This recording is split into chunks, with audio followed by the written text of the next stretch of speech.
The first time you are launching a new offer, most of that launch is going to be a guessing game.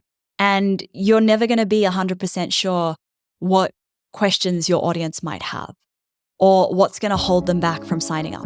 You're never going to be 100% sure if the price is right or if the bonuses are right. But the second time that you launch that same thing, you now have data, you have insights, you know what worked, you know what didn't work, so you can now improve it and have a better launch the next time around. Welcome to Imperfect Action. I'm Steph Taylor. For years, I read all the books, downloaded all the freebies, and did all the courses. But it wasn't until I started taking imperfect action that my business had its first $1 million year. Imperfect action is about doing things before you're ready, prioritizing consistent action over perfect action, and moving forward, even when you're not sure you're doing it right. On this show, you can expect mindset advice, actionable marketing tips, and strategies to build a business that brings you more profit, more freedom, and even more joy. Are you on the list to get my daily Biz Boosters? Every day, I'll send you a bite-sized prompt designed to help you grow your business in a more intentional way. Sign up at stephtaylor.co/DBB or at the link in the show notes. Hey, welcome back to Imperfect Action. This is episode 681. When I talk to online business owners, one of the biggest things I hear coming up over and over again that's standing between them and launching their offers, and whether that's something that they've already created and they haven't done a launch for it to sell them, or whether it's something that they've launched once before and they're thinking about potentially launching again, or if it's something that they have not yet ever created and they're thinking about launching it for the first time, the big block always seems to be overwhelm. There is so much to do, so many moving parts, and it feels really overwhelming. So in today's episode, I'm sharing a couple of things that you can do to remove the overwhelm from your next launch. Now, for the context of this episode, when I'm talking about launching, I am talking about a live launch, which is somewhere where you are selling your offer with a limited time cart open period. You might have something like a webinar, and then you're sending them to the sales page, and they might have 7 days to buy before doors close, or before a bonus is removed, or the price goes up, or whatever that actual deadline is.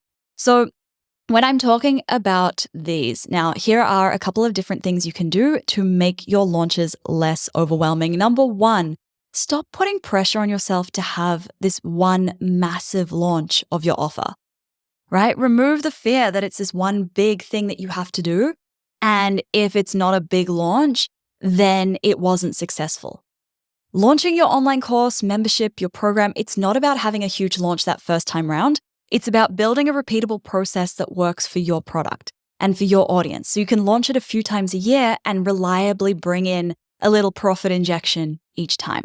Your first launch probably won't be $1 million launch. It probably won't even be a 6-figure launch unless you're already an established brand or you have a really big marketing budget behind you. Your second launch probably won't be either.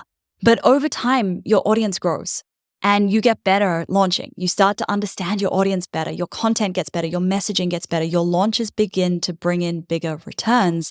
And the work that you put in that first launch, that makes the next launch easier and more effective. And each time it gets easier. And over time, your launch results start to compound. And the success that you start to see in your business and the success that your students start to see, that compounds too. Stop putting pressure on yourself to hit some kind of arbitrary goal in your launch, rather than using it as a learning process and understanding that each launch gets better over time. Now, this usually looks like saying, I want to get 20 students in my launch, or I want to have a $50,000 launch, or whatever, without doing any kind of number crunching to understand what it would actually take to hit those numbers with your current business, your current audience size, your current marketing budget. Goals shouldn't be plucked out of thin air. They shouldn't be determined by what you think success will be. It shouldn't be determined based on what other people around you are experiencing in their launches. They should be calculated from your audience size, your budget, etc. Okay? And if you have a small audience and no budget, that doesn't mean you should hold off launching until you have an audience or a budget to have a $50,000 launch, let's say. Instead, it means you need to adjust your expectations, because maybe getting 5 students in the first time you launch this one offer is actually a really good conversion. And once you've got the 5 students in, great. Now we can double down on what worked potentially reinvest, grow your audience a little bit, and launch again. And that income that you generate from that 5-student launch, yeah, you can reinvest that maybe into Facebook ads, or you can hire a publicist or whatever's going to help you to reach more people so you can grow your audience faster. And then the next time you launch, maybe it's a 10-person launch. And then you repeat. And it might feel like a lot of work just for 5 students, but the work has gone into creating assets that you can use over and over again in each launch of the same product. It's not a waste of time. You can tweak it each time based on what worked and what didn't work in the previous launch. You can add social proof, you can add testimonials, and then the next time you launch, it's a lot less work. The first time you are launching a new offer, most of that launch is going to be a guessing game. And you're never going to be 100% sure what questions your audience might have or what's going to hold them back from signing up. You're never going to be 100% sure if the price is right or if the bonuses are right. But the second time that you launch that same thing, you now have data, you have insights, you know what worked, you know what didn't work, so you can now improve it and have a better launch the next time around.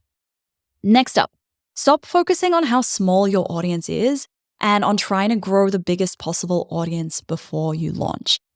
Focusing on how small your audience is isn't very helpful because you're never going to feel like your audience is big enough. Someone is always going to have a bigger audience than you. Someone is always going to be having bigger launches than you.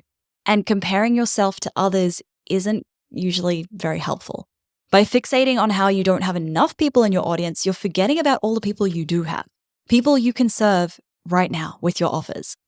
Launching isn't this thing that happens once and then it's done. That's the only time you launch this one offer. Like you need to save up for it and build this audience and then it's over. No, that's not what happens. You launch over and over again and you can grow your audience in between each launch, each time making more sales.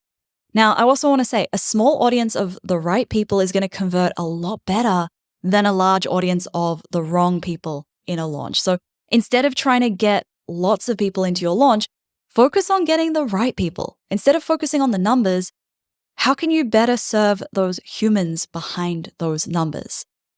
And launching while your audience is tiny, like I said, that helps you to generate money that you can then reinvest into growing your audience faster. Yes, you can grow your audience organically, and yes, it's something you should be putting effort into doing at all times, but putting a little bit of ad budget behind a launch that is converted before, that can really start to pour fuel on the fire and speed it all up. Okay, next up, stop thinking of your launch as something that must succeed at all costs. Okay, saying that you are only going to take a risk if you get a good return is like saying that you're only going to buy shares in Apple if you're 100% certain that the price is going to go up. There's never going to be any kind of guarantee, and if there was a guarantee, everyone would be doing it. If you were guaranteed success in your business, everyone would start a business, right? That's just the nature of it. But when you fail at something new, it's not a waste of time because firstly, you actually did it. And do you know how many people are out there dreaming up these massive ideas that they'll never do anything about? So simply by trying, you are already ahead of everybody else. You're ahead of the ones who are too afraid of failure to even try. And secondly, you probably learned something from it. Failure gives us a lot more information than sitting around and planning because now you can pinpoint what didn't work, you can take action to correct it, and you can try again. And you can run the numbers. You can see what you need to change next time, what you need to improve. You can ask the people who didn't buy why they didn't buy and tweak your messaging and your content as a result. Trying and failing moves you a whole lot closer than sitting there waiting to feel ready to do it. Okay, stop trying to do all of the things in your very first launch. The very first launch that you are having of one offer, you don't need to have affiliates, 10 different versions of your sales page, 10 bonuses, a 3-day challenge, a webinar, 10 Instagram lives, and an upsell, all in that one first launch. Because yes, you might see other people doing these in their launches, but when you start to actually take action on them, you're building this big mental to-do list of all of the different things you need to do, and that's going to feel really overwhelming.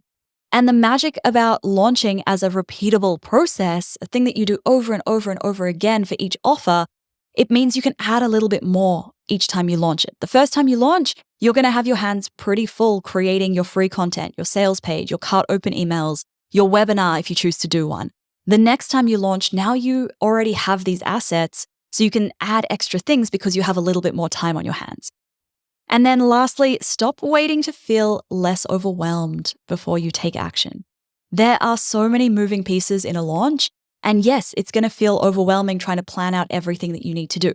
But the real problem is that the more you think and plan, the more overwhelming everything starts to feel. And if you are launching anything, you'll know there are a lot of different things you could do. But rather than focusing on everything that you need to do all at once, just try focusing on the next step and then the next one and then the next one. It's so much less overwhelming if you just focus on what's in front of you and the destination rather than every single thing that needs to happen to get to that destination. So there you have it. A couple of things to stop doing to avoid overwhelm in your next launch. If you're not subscribed to the show, hit the little plus button in Apple Podcasts or follow in Spotify. And it just means you'll get each new episode straight to your podcast app every Monday, Wednesday, and Friday. Thank you so much for listening. Catch you next time.